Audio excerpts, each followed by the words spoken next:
Potentially getting trafficked, but saved from making a vlog. What did you get, Haley? It's like a matcha banana thing. I don't know what the hell it is. Banana. It looks like a banana bread, like a slice of banana bread, but it's matcha. Oh, but it's not banana bread. But it's not banana bread. Okay. It's just a bread. It's just a bread. It's matcha bread. Oh, I got.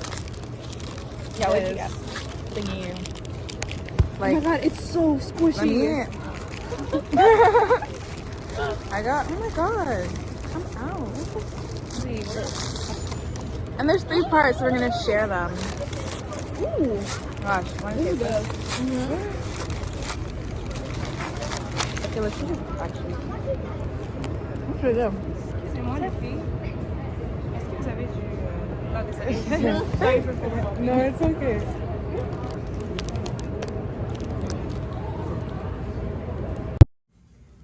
So this guy is like following me in Walmart while I'm with my daughter. He's following me.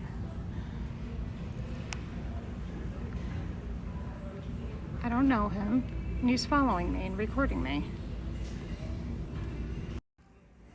Now he's gone after he realized I started recording him. Fucking weird. So I just found a worker and I showed her the clip that I just showed you guys, and she agreed. She thought it was really weird and really freaking creepy.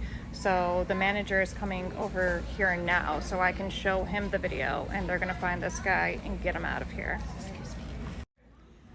I don't know if he's just some weirdo. I don't know if he's like on drugs or drunk, or if he's part of some trafficking thing, but always be aware of your surroundings and record and report. I feel like I was almost sex trafficked yesterday. And I'm okay. I'm not like freaking out or anything. It's just a very scary feeling. This is kind of a long story, so bear with me. So on Saturday night, I go out to a club and I meet a guy there. And he gets my number. He seems really cool. So I'm like, okay, yeah, that's fine.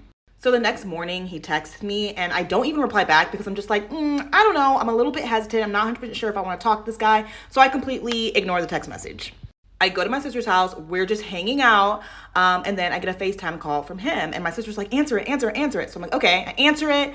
And in that conversation, he's basically like, I'm going to this place. I would love it if you were to like come and hang out with me. That would be awesome.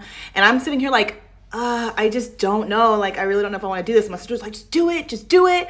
And so I'm like, okay, yeah, sure. Like, I'll meet you. This is around 4 o'clock, 4:30. And he's like, okay, I'll be home in an hour. And then I will let you know what the plan is. So then about 30 minutes later, he texts me and he's like, hey, I hope this isn't weird or anything, but I don't want you to meet me at the place I told you about. I really want to like take you on a date, take you out, really get to know you and talk to you and stuff. And I'm like, okay, yeah, like that's fine.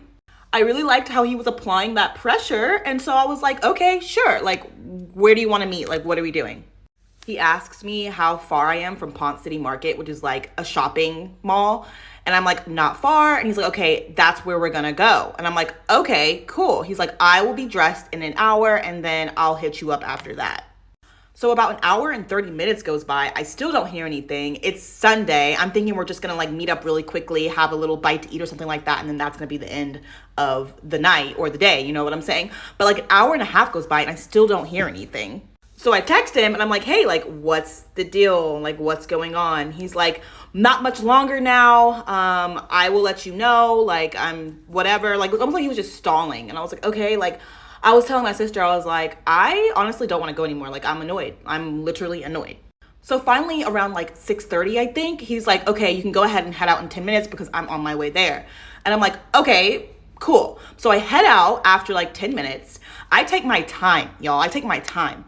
I literally get there. There's a parking garage. I park in the parking garage. I kid you not. He literally texts me and he's like, gonna be there soon. Like, gonna be there in a little bit. I'm like, okay, yeah, that's fine. I'm here. 30 minutes goes by while I'm sitting in the parking garage and I'm like mad at this point. And so I call him and I'm like, where are you at? He's like, I will be there in a little bit. Meanwhile, keep in mind, like, it's getting darker. Like, time is going on. So another 10 or 15 minutes goes by and I call him again. And I'm like, where are you at? And he's like, I'll be there in just a little bit. I can't find you. Like, I can't find where you're parked. Can you drop a pin? Part 2. You guys, As you can see, I'm filthy, but I just fled human traffickers trying to get me. It's a short woman. I'm currently in Henderson, in Vegas, and my stuff is all muddy. I had to run through the hills, the tracks to run. But it was a woman from Thailand. She's about in her 60s, who came up to me and asked me if I want to go with her for a free meal. And I told her no, but God had warned me beforehand that something wasn't right with her. There was a man, which appeared to be like an Islamic man, across the street staring at us. And she kept insisting that I come with her for a free meal. I said no. And I left, and as I was going, I noticed cars, multiple people watching me. And when I got up to where I normally go to pray, which is on top of the hills, there was a white man who was talking in some radio or some headpiece and was circling around and kind of following me. And when I got to where I normally pray, there was an Islamic man sitting there. So I kept walking because I looked up in the sky. As you can see, the Lord is not happy about it. And he showed me that they were going to take me, which I already suspected because I told you my ex-roommate tried to sell me in human trafficking and I got away, and that's why he started this whole smear campaign. He's been trying to kill me for a whole year because I've been preaching the word of God. All these people have been doing this stuff to me because of the fact that I've been preaching the word of God since 2020. So for 2 years, they've tried killing me and sell me into human trafficking. And so I'm saying this to you guys because if you're in Vegas and some Thailand woman comes up to you at night, walk away, take a picture of her, report her to the police. Oh, good Lord. She was by a bus stop. That's where she goes. This is the second time I saw her. No, third time. This time she kept insisting. But my God is stronger than all of them. And he always warns me. He's faithful to me. And so I knew what they were doing. And I got away. But like I said, if I go missing, when I asked her where she was from, she said Thailand. And when I said, well, what are you doing here? She said, well, I don't want to get into all of that. It was suspicious. The whole conversation was suspicious.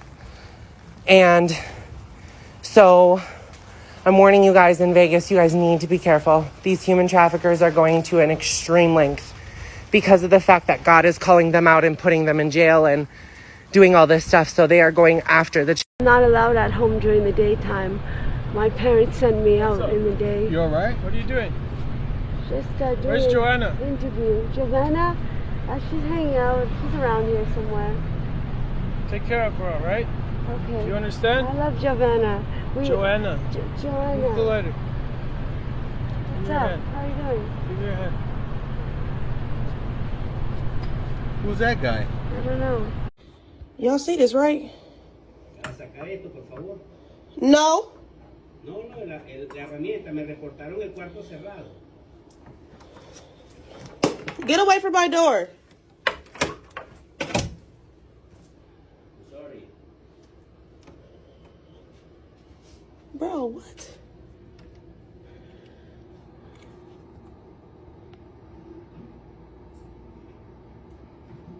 All right, y'all, I got a quick story time for y'all about when we was in New York, man.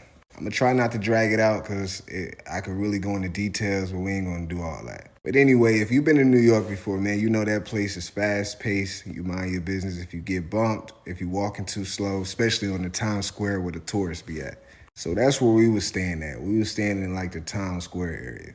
But previously, like 4 weeks before then, we had went out to New York. We went to the SZA concert. And we had our security, we had a driver. We was moving very precise. We didn't really want to take a lot of pictures. You know, just stay low, stay in the cut, and just really enjoy, you know, the time with me and my fiance. But fast forward, you know, my cousin's birthday coming up. He like, yo, come out to New York. You know, we're going to have some fun, turn up. I'm like, babe, we need to bring security, make sure we have a driver. And my cousin, you know, he from Jersey. He like, yo, we don't need no security. I'm your security. My girl like, come on, babe, we're going to stay low. We're going to have some fun. We're just going to turn up. The whole time, you know, just in this whole TikTok world, you know, we got a lot of supporters and everything when it comes to this, when it comes to the DNZ family platform, right? So I'm like, oh man, we taking a chance, man. We just need to move the way we need to move. I felt this in my gut, y'all. Like I deep down felt this in my gut, but I'm like, I don't want to be the, the Debbie Downer and just cause everybody to feel like, you got to bring security everywhere you go. So we get to New York. We having fun. Everything's cool. We check into our hotel, drivers outside. We go eat, shopping, just vibing out, man. Just enjoying the scenery. It's kind of like a couples trip, Him and his girl, me and my girl, and we just turning up. So fast forward, we go eat at this cool little brunch spot in Manhattan. And then the girls come up with the idea, because like I said, it's my cousin's birthday. He like, oh man, I gotta get some stuff for the night. We gotta turn up. So we like, let's go shopping. Let's go, do what we came here to do. So we go to Prada first, then we go to Ferragamo. And then if y'all live in New York, y'all been in New York before, on that same little street where all them stores is at, right across the street is this store called Zara. So that's what we decided to go to. So we walk in Zara, Desiree's behind me. One, that was the first mistake, but it's all four of us. So she behind me, but my cousin and his girls behind her. So I'm like, I ain't really thinking too much of it. So as we walk up the stairs to the men's department, I'm going for a turtleneck. My cousin's going to get, the rest of his outfit. And we step up and I'm like, oh damn, here go the shirt right here. She say, babe, step to the side real quick. They looking real weird. They acting weird. I don't feel comfortable. So in my head, I'm like, hold on, what you talking about? So I don't say it too loud. I'm real discreet. And then she point them out to me. So it's like these two Arabian guys, right? And they really look out of place because now they just looking. You know how somebody just looking through something, not really looking, but they just like, doing it as a distraction. That's what they was doing. And so like once she said that and I caught eyes on them, my guard went all the way up. So me personally, I guess ego might have came into place. I said, who you talking about, them right there? I wanted them to know like, yo, I see you. And I hope you see me. And if you think whatever you got in mind is about to happen, negative. So once they got that energy from me, I believe they just decided like, oh no, she ain't the victim. We just gonna walk downstairs. We're gonna do, go on about our business like they did. It get crazier, y'all. It get crazier. So my guard is all the way up now. So I go get my shirt. We go stand in line, everything like that. Ring up the shirt. Now we heading out. So as we heading out, meanwhile, y'all know when y'all ever see somebody, like when you walking in and you see him just by quick glance and you keep moving, this same person that was standing when we walked in is standing in the same place, but he do not work here. He do not work at Zara. So I'm like, hold on, like, I don't say nothing, but I'm looking, now I'm really on guard. I'm like, yeah, y'all really up to something. But then my cousin, as soon as we really get to the front door, he like, oh man, Zay, we gotta go back upstairs. I ain't really too confident in this shirt. Let me go back upstairs, get another shirt. We just gonna play it safe if it don't work out. So I'm like, oh my God, man, this man's tripping. Like, let's get up out of here, man. The vibes is not right because I haven't even really told him what's going on yet. So we get back upstairs and then we just start seeing people staring at us. Like, but meanwhile, it's like, that's where the confusion coming at. It's like, we don't know if they know us from DZ family or, TikTok and all that stuff, or is it like, y'all just being weird? So I really can't trip too hard. So my girl like, babe, those people that first walked in and you seen them, they followed me all the way up here. So I'm like, oh my God. So my cousin get his shirt, fast forward. We walk back downstairs and the same guy is right there. So as we walk in, he is taking pictures of different women. Like just taking pictures of different women, and then I walk behind it and see him sending it off to people in the, I don't know who he's sending it off to, but I'm guessing he's sending it off to people that's in that store, like have little minions working for him. So I turn around as I'm getting ready to walk, past him. I spin the block. I go to my cousin and say, look, you see this? You see him right here, bro? He's taking pictures of women. So my cousin, he like, we're going to say something to him. So he said, you and Desiree. By this time, I done called the driver. I said, you need to be right in front of Zara so we can go right into the car. Because I don't know. The block's hot right now. I don't know what these people motive is. So as soon as we walk out, get ready to walk out, my cousin say out loud, yo, you good, big bro? And so all I can hear from the background is like, so you know how somebody go into defense mode? He like, no, I'm good, man. Why you say that? So anybody that's not doing anything, he just asked him a regular question, yo, you good?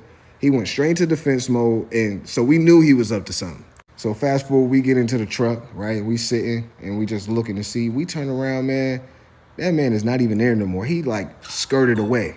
So I say all that to say, man, I feel like the black dude and the Arabian, and it was some other people in there because that Zara was so big. I feel like they was up to like some sex trafficking stuff. And I say all that to say, man, like, women, please don't ever get so comfortable somewhere, you know, where you just let your guard down. Like, just please always watch your surroundings, because you never know. Blink of an eye, you may have good intentions, but people do not always have good intentions. And I feel like if Desiree and my cousin girl would have been by themselves, it would have been a whole different story. I thank God that Desiree had those senses to where, you know, she kind of was on game, because I wasn't even worried about it at that time. But that's even a lesson for me. Like, always be on point whenever you're going out, no matter how much fun you having, because everybody don't have the same intentions, man. So, and then it made me think, like, see, the moment I let my guard down and don't bring security with us and stuff like that, stuff like this happens. So it kind of ruined my mood a little bit, because I suffer with anxiety, man. And especially when you playing with my girl, or she feels some type of way and uncomfortable, now we got an issue. So I don't want to drag it out, but y'all, please watch y'all surroundings, protect y'all family, y'all kids. If y'all want more story times, drop down below. If you are a woman, if you are a woman with children, please watch your surroundings. The trafficking is getting ridiculous. They don't care. They're bold about it. I'm pretty sure me and my daughter almost got trafficked. I went to the park with my daughter after leaving a spring carnival. This park in particular, honestly, I always get weird vibes about. I've only been one other time. This is my second time going.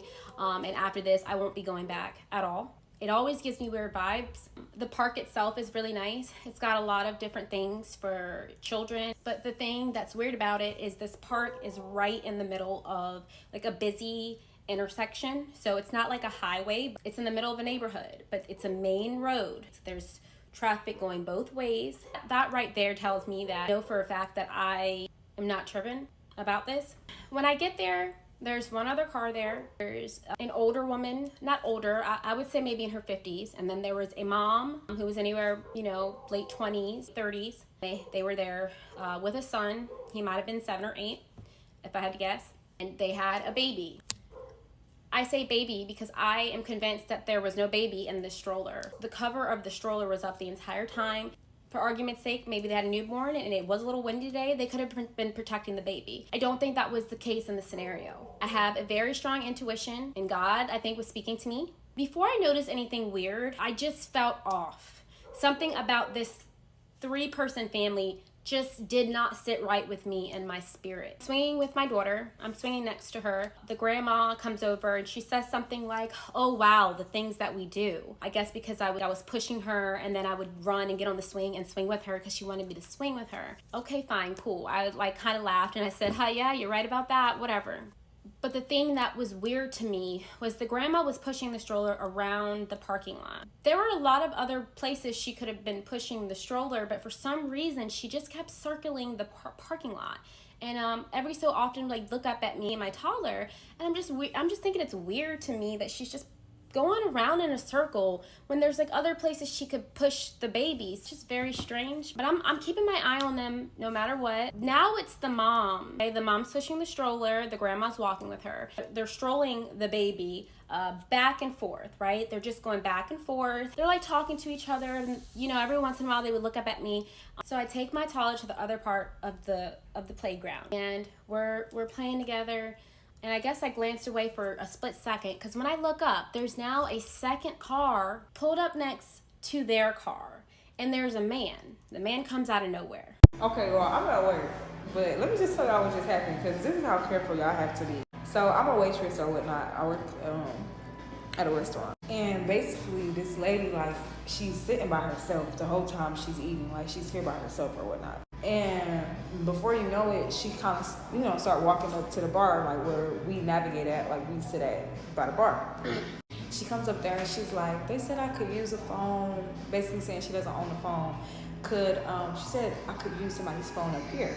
So me and the other girl, we were looking like, well, we have a store phone. Like, if you need to call somebody, you can call up the store phone. So we give her the store phone, and she's steady acting like the number won't ring. Like, she's like, it's buzzing, is it ringing? Like, I don't think it's doing what it's supposed to do. It's a little old, you know, house phone.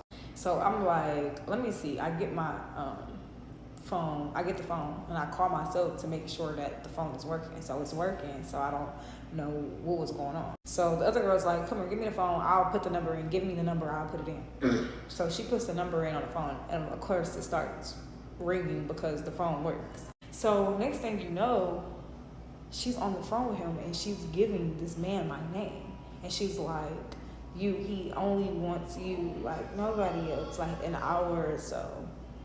And I'm looking like, what? Like, why are you? And she's like steady reading my name tag, trying to pronounce my name. And I'm like, So then she's like, could I just call him off your phone? Like, he's not answering off this phone. Mind you, she's on the phone with him. She steady proceeds to keep asking for my phone. I'm like, no, like, you can talk to him on that phone. She's like, okay, here goes your phone back. Like, he finally picked up and she just leaves. And somebody like in a truck come get her. Be careful, because it was giving trafficking vibes. She has this big ass purse. She's an older lady. She looks a little rung up. Lady, like, the fuck? Like, just be careful, y'all. I don't know. That just kind of spooked me a little bit. So I just wanted to put y'all on game. Okay, y'all, so I have a question. I'm 17 and I just like recently started driving. I want to say a year ago I got my license, right? And there's this weird thing that keeps happening like every time I go out with friends. And at first I thought it was just like a one-time thing. I'm a very generous person, but I've had like multiple adults, females, come up to my friend group or me directly asking for gas money. And the first time this happened, they walked into a restaurant. As a woman, she walked into a restaurant. She was like, I don't speak much English, but I really need money to get home. Can I Zelle you? Can you Zelle me or Cash App me? Or do you have any money? Da-da-da. And my friends were like, no, I don't really got it. Like, da-da-da. And I was like, you know what? I just got my allowance. Da-da-da. Like, I just got food. I can Zelle it to you. So I Zelled it to her and I was like, you can go home and hopefully you get home safely. Whatever. That was like over a month ago. Today, I went to Wawa. The same thing happened again. A grown woman came up to us asking us for money to put gas in our car to get home. This time I said no because I was really skeptical, but is this normal? Are they trying to kidnap me? Like, what's tea? Yesterday around 3 o'clock, I was at a coffee shop over in Germantown in Nashville, and I was leaving this coffee shop to go back to my friend's house and took an Uber. The Uber driver, it was the same guy, the same car, the same license plate, everything was fine. It was a nicer, newer car, kind of an SUV. And when I got in the car, I was on the phone with my friend and we were just chatting and nothing was weird. This was a 15-minute Uber ride. And then I hung up with my friend about like 6 minutes later. And at this point I have my AirPods in and I'm like on my phone. We're at a red light and all of a sudden my driver puts his sweatshirt up over his nose. And in front of the center console, I just see what looks to be some gas being released. I remember seeing it just out of my peripheral vision. And I look up and I see it, look at the mirror, and he's looking directly at me with his thing over his nose. I don't breathe for a second because in my brain I'm like, what if I'm about to be drugged? I breathe in the slightest amount. I'm not even kidding, like little breath in. Immediately felt tingles all through my body. It literally felt like everything just like everything was slowing down. And it felt like I was about to pass out. It was a sweet scent. I did some research and I'm pretty sure it was chloroform. And thank God the second I felt it, my arms felt limp. I grabbed the door handle. Thank God it was unlocked. Grabbed my stuff, walked out, ran out of the car pretty much. And the guy was like, what's wrong? What's wrong? What's wrong? Ran to the corner where there was a woman standing there. Like she was waiting to cross the street. And I tried to get help. I tried to tell her what happened, to tell somebody what happened because I literally felt like I was about to pass out. And I couldn't talk. I was like, and I couldn't talk to this woman and tell her what had just happened. And it was so scary. And then immediately then and there, I was like realizing I almost just died. So please, ladies and gentlemen, always keep a window cracked. Always stay on the phone. If you see smoke, don't breathe it in because I'm pretty sure it was chloroform. And also trafficking is huge and we have to be more careful. I never thought this would ever happen to me. I'm very, very thankful that I trusted my gut. Even for the second that I paused and didn't breathe it in, like if I hadn't looked up from my phone, that would have been scary. So Sunday, June 8th, I want to say around 8:30ish, closer to 9, me and my 3-year-old son, we were trying to find our car in the Atlantic Station parking lot. My friend who I was with at the time and her baby were already at their car. So when she saw that we couldn't find our car, she offered to drive us to our car, which I think was a blessing in disguise. We were in the Atlantic Station parking lot over, I want to say, I just remember it was like the columns were red. She drove us over there. She waited till we got to our door and then she drove off. When I went to open the door, part of my hand did touch the handle. This was the door where my son's car seat was. And something told me to stop because I saw a white sticker like underneath the handle. So I FaceTimed my mom, and when I showed her, she was like, yeah, that looks like that was placed there because they had to lift the handle to put the sticker there. So I went and I got baby wipes to open the door and proceed to get my son in the car and put him in his car seat. I noticed that my hand instantly like started tingling and feeling like really, really itchy. And I'm like, this is weird. Like, what is going on? I'm trying to make sure I'm not in my head about this. So I get in the car, we drive off. I'm still on FaceTime with my mom. She makes sure that we're good and we're out the parking lot. She was like, you know, also look around, make sure nobody's following you. So I kept looking in my rear view. I didn't really notice anybody following me.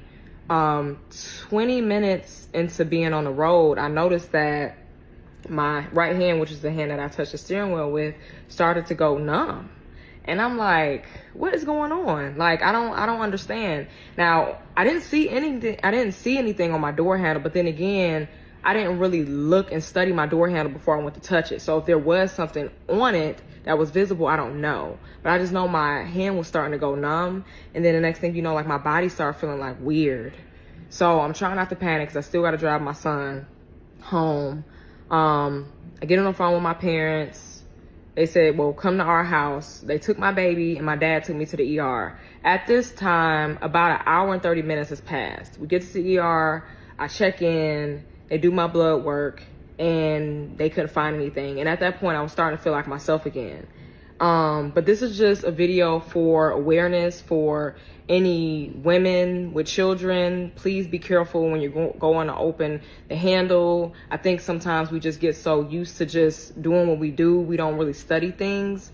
But please study your door handle. If you see anything out of the ordinary, be it a sticker or a piece of paper or even some type of marking that you don't recognize, do not touch your door handle. By the grace of God, something prompted me to stop and get a baby wipe to proceed. Hi, I wanted to come on here and share my experience that I had today, April 21st, at the Chick-fil-A on 23rd Street and 6th Ave. So today around 2:45, 3 p.m.-ish, I was at this Chick-fil-A sitting down having my lunch when an older gentleman, Hispanic, fair skin, with a goatee, Dominican, Puerto Rican features, came over to me, tapped my shoulder and wrote to me and told me, hey, I wrote you this and I wanted to give it to you. And then he proceeds to stick his hand out, and in his hand is a white paper folded up multiple times into a rectangle, and it looks something like this.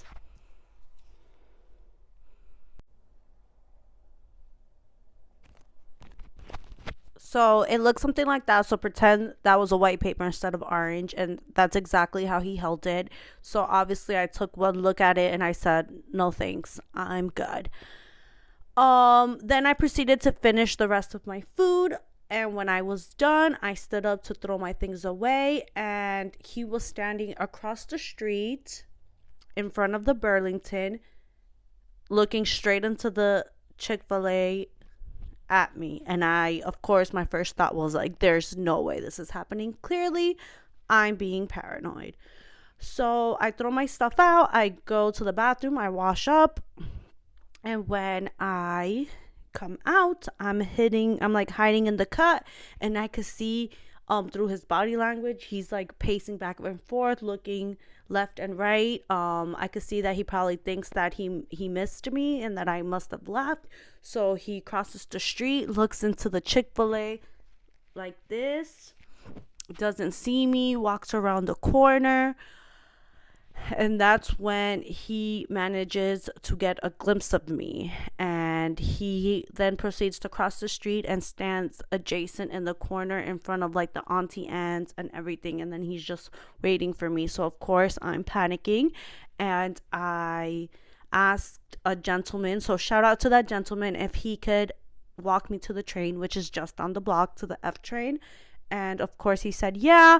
And then, you know, I was telling him the story like, that man over there, he tried to hand me a paper. I said no thanks. And he's been waiting across the street in Burlington for me since I never came out. He came back here and is waiting for me in the corner. So the guy walks me to the train station, and when we get to the stairs of the F, he goes, well, okay, is this all right? And then we both like slightly turn around and we see this gentleman. He's adjacent across the street from us. So he walked me all the way to the train station and waited for me until the train came. So shout out to the guy. I truly appreciate that. But ladies, please stay vigilant, stay safe. Please be aware of your surroundings always. Don't be afraid to ask for help, because this is insane. This was clearly a sex trafficking, human trafficking tactic. I know what was in that folded up paper. He wanted me to open it so some sort of powder can penetrate my skin or be blown into my face and I lose consciousness, and God knows what the hell would have happened to me. Once again, this is an older gentleman, fair skin, Hispanic, Latino, salt and pepper goatee. He does resemble like Puerto Rican or Dominican. He had a black cap on, black light bubble jacket, and a black backpack. And I unfortunately was not able to get a video or picture of him because my phone was just in my pocket. I was just trying to be as vigilant. I couldn't lose sight of him at all, because, you know, for my safety. And I'm just glad I got out of there safe. I was really shaken up. So yes, please beware. Once again, this was in 23rd Street, but you know, honestly, these people probably go all throughout the city, so just be aware. And of course, needless to say, don't accept things from strangers. And just side note, also do not get hostile with these people. Just try to leave calmly, because you never know what these people have up their pockets, weapons, powders, other people around. So stay safe, ladies, and of course gentlemen as well. Yesterday, I was almost kidnapped on my birthday. I was at the Jagged Edge concert in Inglewood, LA County, California. Make sure that you save this video and share it with someone. This could be a video to keep you from getting kidnapped and getting taken away from your family. As I assess everything that happened, I believe that concert venues are being targeted. I wrote down everything that I could remember that kind of were like red flags, but they weren't red flags. You put everything together. I called for Uber Black. It was my birthday, right? Within 1 minute of me paging for the Uber Black, the person was calling me on the phone. I thought that was weird that Uber was calling me that's fast, because it said they were 6 minutes away. But now I come to the realization they were calling me on the phone to make sure that I was a woman. Now they said that this is number 2. They said that the roads were blocked off. Could I meet them at a particular spot? And I was like, well, I'm not from here. I don't know those roads. So I probably wouldn't even be making this video if I had met him at the spot that he wanted to meet me at. Concert venues are being used because the roads are closed, and it makes it easier for them to redirect you into an easier spot for you to be kidnapped. 2, I think that or 3, I don't know what number I'm on. I think that they're using Uber Black because once you do Uber Black, you kind of like lower your defenses because it's like a more trusted service. The driver's supposed to be, the driver comes to you dressed in a suit and looking nice. Okay, so then I had to have him meet me at a place that I knew.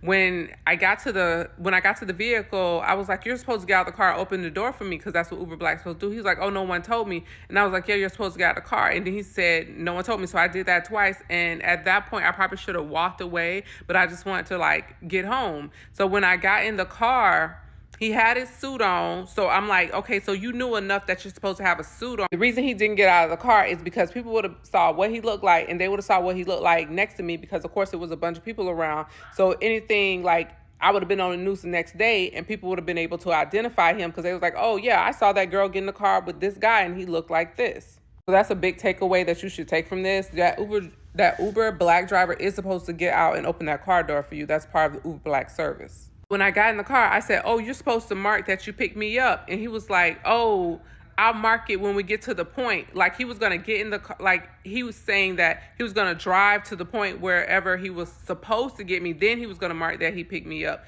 I ain't never known an Uber driver to miss out on money, because that would have had him missing out on money. Well, next, I said, no, you can mark that you picked me up now. He canceled the ride. I just happened to be looking at my app in my hand. Like I didn't go, you know, like sometimes you get in the car and people start doing other stuff. I was paying attention to that app the whole time. So he canceled the ride. And you know, when you cancel a ride, there's a process that you have to go through to cancel the ride. You can't just hit cancel.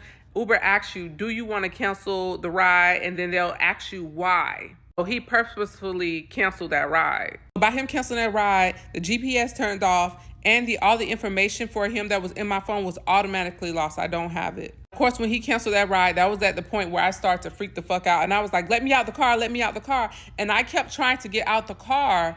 And as I'm trying to get out the car, the whole time I could see him looking for a point to take off, like drive off. But thank God for LA traffic. Now that I think back, I remember hitting the unlock button and getting out of the car. And honestly, I was in such a daze after that happened. I've been in like a daze all day long because I thought I was too old to be kidnapped. But my friend said they are kidnapping Black women. That's because the police are not going to put the money behind whatever it takes to find us. You might think human traffickers operate in the shadows, but did you know that they also have their own secret language? Today, I'm breaking down some of the code words and symbols traffickers use to communicate so you know what to look out for.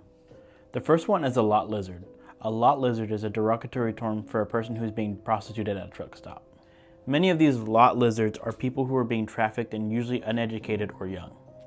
The second one is kiddie stroll. Kiddie stroll is an area known for prostitution that features younger victims, often underage. This term can also be used through these emojis.